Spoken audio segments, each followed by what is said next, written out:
পরীক্ষায় যে 100-র মধ্যে 90, 99, 98 পাবে সে সবার কাছেই ভালো, আর যে 100-র মধ্যে 20-30 পাবে সে সবার কাছে ফালতু, বেকার। স্যার আইজ্যাক নিউটন তো 30-এর বেশি নাম্বারই পায়নি, হামেশাই ফেল হয়েছে, পাশই হয়নি।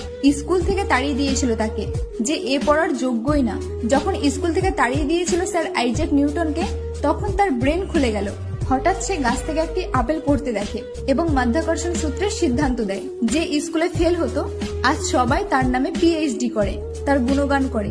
পাস আর ফেলের সাথে কারোর জীবনে কোনো যায় আসে না। তুমি যদি আইনস্টাইনের গল্প পড়ো, তাহলে আইনস্টাইন তো ক্লাস 9-এর বেশি পড়তেই পারেনি, তাড়িয়ে দিয়েছিল স্কুল থেকে, কারণ সে সবসময় অন্য কিছু ভাবতো। কিন্তু তাড়িয়ে দেওয়ার পর সারা বিশ্বে E=mc² এর যে ব্যাখ্যা দিয়েছিল আইনস্টাইন, তাতে পুরো দুনিয়া প্রশংসা করে। শেষমেশ আমি এটাই বলতে চাইছি, কেউ ক্লাস 9, 10, 11, 12 পড়াশোনা করুক, তাতে কোনো আসে যায় না, কারণ জ্ঞান ডিগ্রি দিয়ে অর্জন করা যায় না। জ্ঞান আলাদা জিনিস,